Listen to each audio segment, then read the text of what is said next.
Il n'y a pas un mois où j'ai pas quelqu'un au téléphone qui me dit qu'il va se suicider, quoi, tu vois. Voilà, c'est ça la sérophobie aussi.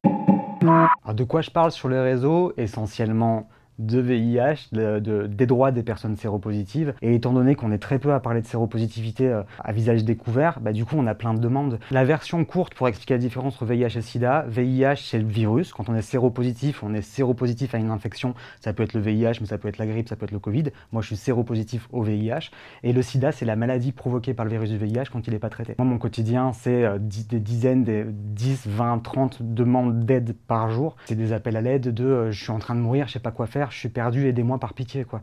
Et il y a des personnes que j'ai accompagnées jusqu'à leur mort. Les anecdotes les plus dures, j'en ai plusieurs. J'ai échangé avec des personnes en Afrique où leur compagnon qui était séropositif, ça s'est su, il a été retrouvé égorgé à l'appartement avec écrit SLPD de SIDAI sur le mur avec son sang. Un autre qui avait été retrouvé, qu'ils avaient torturé, il avait attaché une bagnole, il avait traîné sur 3 km sur le bitume et il avait laissé pour mort sur la route. En fait, tout ce qu'on va retrouver autour des violences sur l'homophobie, ce genre de choses, on va le retrouver au niveau du VIH. Et sauf que c'est quelque chose qui est complètement invisible parce que, vu qu'on n'en parle pas de la sérophobie et que c'est complètement invisibilisé, c'est des histoires qu'on ne sait pas. On nous rattache à une vision où on va nous juger comme des meurtriers, comme des assassins, et ça peut aller extrêmement loin, les maltraitances qu'on subit. Une jeune fille que j'ai accompagnée pendant plus d'1 an, qui vivait à Paris, qui a appris sa séropositivité, qui en a parlé à sa mère, et sa mère n'osait plus toucher sa fille, elle la touchait plus, et elle passait sa journée à nettoyer tout ce qu'elle touchait à l'appartement à la javel. Et elle avait, je crois qu'elle avait 19 ans, ou 20 ans. Et en fait, un jour, j'ai plus de nouvelles d'elle. Et quelques semaines plus tard, c'est sa sœur qui m'a réécrit en me disant « Tu te rappelles cette jeune fille que tu as accompagnée ?» Elle me dit « Oui, c'est ma sœur, elle vient. C'est ma sœur, elle vient de se suicider. » C'était terrible parce que cette gamine, elle avait 19 ans, elle était en parfaite santé, quoi. Voilà, c'est ça la sérophobie aussi. En fait, ça s'arrête pas. Il n'y a pas un mois où j'ai pas quelqu'un au téléphone qui me dit qu'il va se suicider, quoi, tu vois. Que ce soit un suicide brutal ou que ce soit aussi ce qu'on appelle des suicides longs, ça aussi, on en parle très peu. Ce qu'on appelle un suicide long, c'est des personnes séropositives qui sont tellement isolées, qui ont vécu tellement de violence, qui finissent par arrêter de prendre le traitement et se laisser mourir. En termes de culpabilité, c'est difficile à gérer, tu vois.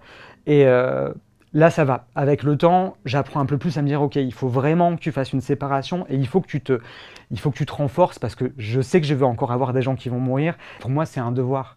C'est un devoir. On a quasiment 1 million de morts du sida par an, alors que c'est une pathologie qu'on s'est traitée depuis 1996. Ça fait 30 ans qu'on n'est plus censé mourir du sida. On est quand même plusieurs, tu vois, on parlait sur les réseaux, il y a Andrea Maître, il y a Journal Positif, mais on est une poignée, on est peut-être 4-5 en France, tu vois. Je ne sais pas comment les rediriger. Et puis les assos, c'est très compliqué. La plupart des associations, elles font beaucoup de prévention.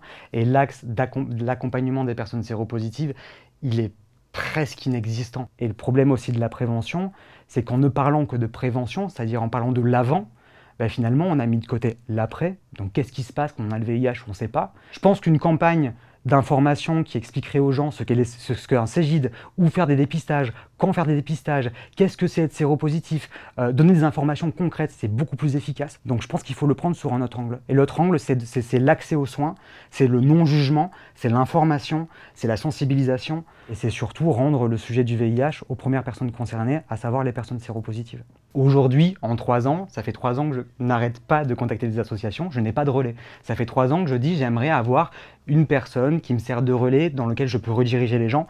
Je n'en ai pas. Je n'en trouve pas. Ce qui est proposé aujourd'hui, c'est bien. Le souci, c'est pas la prévention, c'est qu'il n'y ait que la prévention. Et qu'à côté de ça, il y a un no man's land avec un vide absolu, ce qui fait que la prévention n'est pas efficace. C'est ce que j'ai dit à un mois à SIDAction. Je suis sûr qu'on met un séropositif à Koh Lanta, ça a 1000 fois plus d'impact que toutes les campagnes de prévention qui peuvent coûter beaucoup d'argent.